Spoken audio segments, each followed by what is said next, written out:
नमस्कार दोस्तों, मैं अभिनव श्रीवास्तव आपके अपने चैनल इंग्लिश डूज विद अभी में आप सभी का स्वागत करता हूं।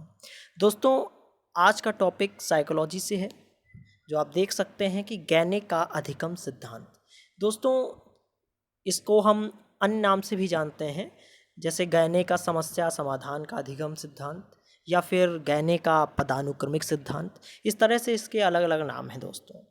दोस्तों, आज का टॉपिक बहुत ज़्यादा महत्वपूर्ण है। जो भी लोग यूपी टेट या सी टेट या डीएसएसबी एनवीएस केवीएस किसी भी प्रकार का कोई एग्ज़ाम देते हैं, उसमें बहुत ज़्यादा पूछा जाने वाला टॉपिक है।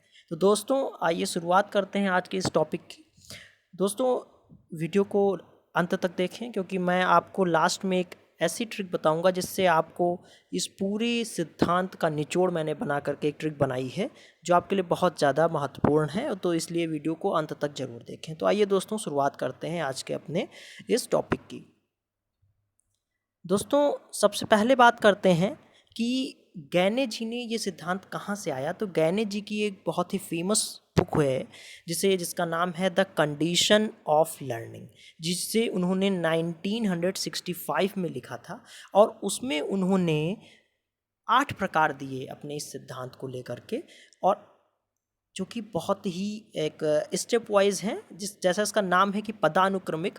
तो एक सीक्वेंशियल जो है उन्होंने नियम दिया है। तो आइए दोस्तों, अब उसको हम स्टेप 1 से स्टार्ट करते हैं और देखते हैं। दोस्तों, पहला जो हमारा सबसे पहला जो स्टेप है वो है दोस्तों सांकेतिक अधिगम।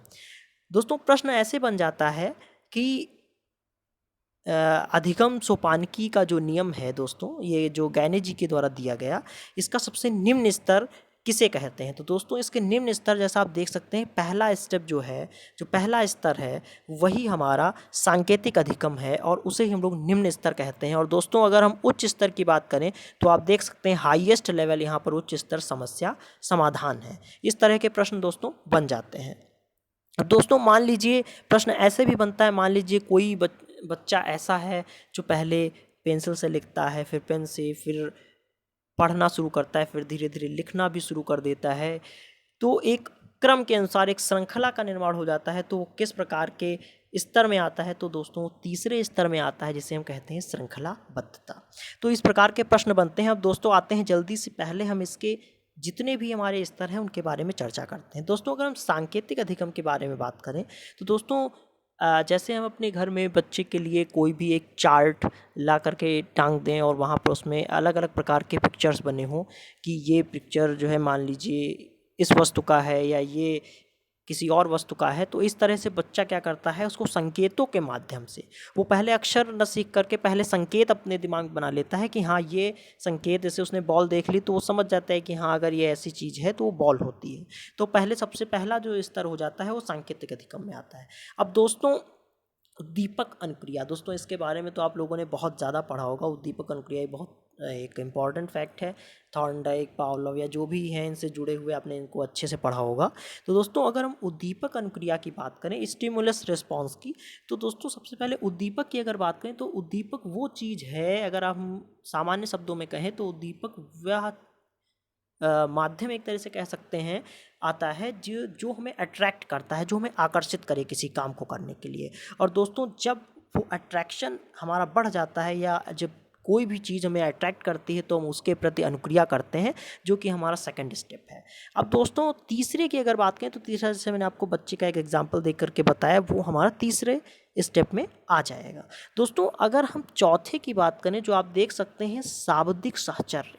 तो दोस्तों, शाब्दिक साहचर्य की अगर हम बात करें, वर्ड एसोसिएशन की अगर हम बात करें, तो आप देख सकते हैं मैंने यहाँ कविता कहानी, जब बच्चा धीरे धीरे कविता कहानी इन सब बातों को समझने लगता है, शब्दों के माध्यम से बातों को समझने लगता है, तो वो हमारे चौथे स्तर में पहुंच जाता है, जिसे हम शाब्दिक साहचर्य कहते हैं।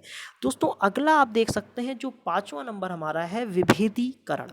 दोस्तों, विभेदीकरण, कॉन्सेप्चुअल लर्निंग,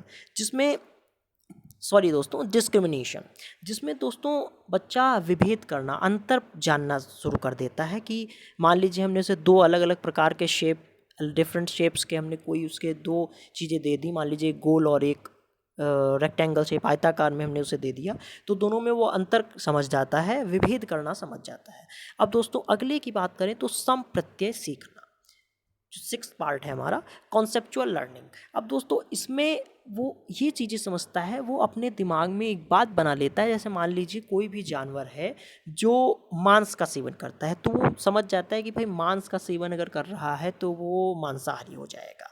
तो उसने एक कॉन्सेप्ट बना लिया कि हाँ, अगर जितने भी जानवर मांस खाते हैं, सिर्फ मांस खाते हैं, तो वो मांसाहारी हो जाते हैं। तो उसने ये एक संप्रत्यय अपने दिमाग में उसने बना लिया। इसे इस तरह से हम कह सकते हैं, मान लीजिए जैसे शेर की अगर बात करें तो दोस्तों शेर एक जंगली जानवर है, या गाय अगर देखें तो वो पालतू जानवर है। तो इस तरह से वो एक कॉन्सेप्ट बना लेता है अपने दिमाग में कि हाँ ऐसा होता है। अब दोस्तों अगले की बात करें तो 7वां है नियम सीखना। अब दोस्तों जब बच्चा 7वें स्तर में पहुंचता है तो वो अलग अलग प्रकार के नियमों को सीखने लगता है। आप देख सकते हैं जैसे व्याकरण के नियम हैं, गणित के नियम आपके हो गए, या अंग्रेजी के इंग्लिश रूल, ग्रामर रूल्स हो गए। धीरे धीरे जैसे जैसे वो रूल्स को देखता है, उनको अच्छी तरह से समझने लगता है, तो वो हो गया आपका 7वां स्तर। और दोस्तों अंतिम स्तर जो गैने जी ने दिया, तो वो आपका है समस्या समाधान। और दोस्तों जब इन सारे स्तरों से होते हुए बच्चा गुजरता है, धीरे धीरे एक आप देख सकते हैं, बिल्कुल सही नाम इसका है, जैसा आप देखते हैं पदानुक्रमिक, तो एक पदों के अनुसार, मतलब एक सीक्वेंस में, एक अल्टरनेटिव सीक्वेंस में वो नीचे से ऊपर की ओर आराम से इस चीज़ों को समझते हुए अंत में अपनी समस्या का समाधान करने के अनुसार जो है वो एक तरीके से तैयार हो जाता है और अपनी समस्या का समाधान करने के काबिल हो जाता है। तो ये आपका दोस्तों अंतिम स्तर हो गया, जो कि उच्च स्तर है। तो प्रश्न मैंने जैसा आपको बताया, मान लीजिए अब आपसे पूछा जा सकता है कि अच्छा बताइए भाई आपका गैने जी का अंतिम स्तर कौन सा था, तो वो उच्च स्तर, तो वो समस्या समाधान हो गया। मान लीजिए निम्न स्तर की अगर बात की जाए तो वो दोस्तों आपका सांकेतिक अधिगम हो गया। अगर आपसे चौथा पूछ लिया जाए तो शाब्दिक साहचर्य हो गया। छठा पूछा जाए संप्रत्यय। लेकिन दोस्तों अब ये इतने सारे स्तर को एक सीक्वेंस में याद रखना, ये एक थोड़ा बड़ा सा टास्क है।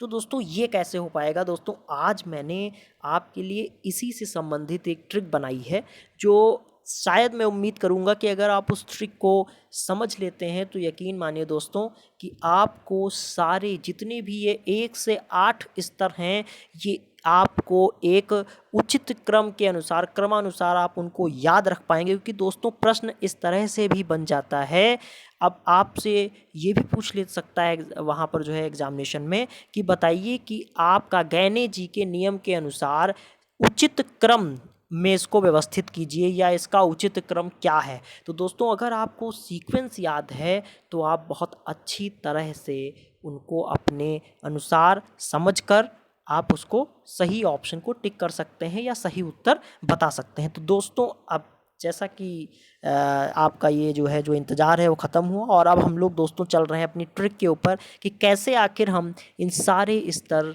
जो हमारे हैं इनको याद रख पाएंगे। तो दोस्तों बढ़ते हैं अपनी ट्रिक की तरफ। दोस्तों ट्रिक है हमारी, आप देख सकते हैं दोस्तों ट्रिक। दोस्तों अगर रिक्वेस्ट है आपसे, ट्रिक बताने से पहले आप देख तो सकते ही हैं, आप चाहें तो स्क्रीनशॉट भी ले सकते हैं। लेकिन अगर दोस्तों वीडियो अच्छी लग रही हो तो प्लीज़ इसे आप शेयर ज़रूर करें, और प्लीज़ आप उसे लाइक करें अगर आपको पसंद आ रही है तो दोस्तों बढ़ते हैं आपकी आज की ट्रिक के ऊपर। दोस्तों ट्रिक बहुत सी सामान्य सी ट्रिक है, कोई ऐसी कठिन नहीं है जिसे हम आसानी से समझ ना पाएँ, या हमें समझने में कोई दोस्तों प्रॉब्लम हो, ऐसी कोई ख़ास जो है प्रॉब्लम आपको नहीं आने वाली है। तो दोस्तों आज की ट्रिक की बात करें अगर हम, तो आप समझते हैं ये आज की ट्रिक।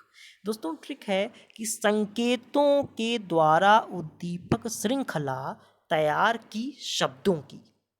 उसके बाद अगली लाइन दोस्तों, उनमें विभेद करके संप्रत्यय तैयार किया, जिससे नियम सीख गए और समस्या समाधान हो गया। जी अब आते हैं दोस्तों कैसे। देखिए सबसे पहला दोस्तों शब्द लिखा हुआ है संकेतों।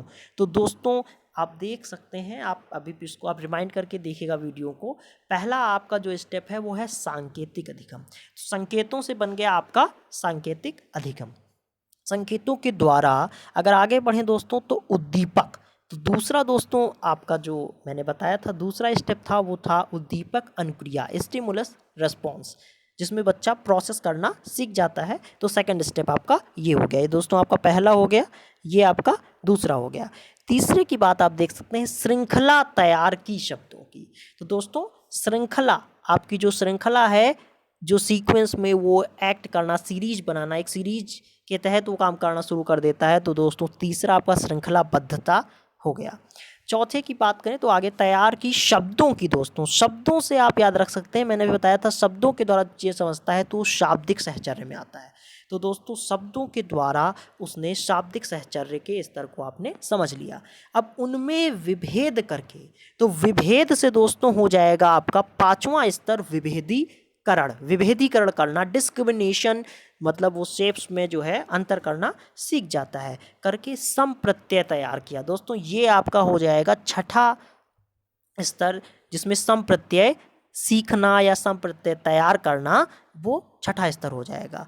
अब अगले की बात करें जिससे नियम सीख गए, तो दोस्तों नियम सीखना आपका सातवां स्तर हो गया और समस्या समाधान हो गया। दोस्तों ये आपका आठवां स्तर हो गया। तो दोस्तों इस तरह से मैंने आपको सीक्वेंशियल वे में एक उचित क्रम में बिल्कुल नीचे से ऊपर की तरफ आपको स्टेप वाइज मैंने नाम याद करने की ये ट्रिक बताई है। दोस्तों आपको बस इतना सा याद करना है, मैं आपको 100% श्योर होकर ये बात कह सकता हूँ कि आपका कभी भी सीक्वेंस गलत नहीं होगा, कभी भी इस टॉपिक से रिलेटेड कोई भी प्रश्न गलत नहीं होगा। और दोस्तों 1 नंबर का प्रश्न इस टॉपिक से ज़रूर बनता है, बनता आया है एग्ज़ाम्स में। आप चाहे DSS भी देख लीजिए, सीटेट या अलग अलग आप जो है टीचिंग से रिलेटेड एग्ज़ाम देख लीजिए, उसमें 1 नंबर का प्रश्न आपका ज़रूर बनता है। और शायद एस्टेट में भी पूछा जा चुका है इससे संबंधित एक प्रश्न। तो दोस्तों अगर वीडियो अच्छी लगी है तो प्लीज़ उसे लाइक करें, शेयर करें, मैक्सिमम लोगों तक पहुंचाएं। चैनल को सब्सक्राइब कर लें ताकि मैं जितनी भी डिफरेंट अलग अलग टॉपिक से रिलेटेड वीडियोस लाऊं वो आप तक पहुंच जाएं। और अगर आपको दोस्तों किसी भी टॉपिक से संबंधित कोई वीडियो अगर आप चाहते हैं तो आप मुझे बताएं, कमेंट करें, तो मैं उससे रिलेटेड भी आपके लिए वीडियो बनाने की कोशिश करूंगा और आपको बेहतर रेस्पॉन्स देने की कोशिश करूंगा। तो दोस्तों आज के लिए यहीं पर इतना ही। बहुत बहुत धन्यवाद। Thanks for watching. Thank you.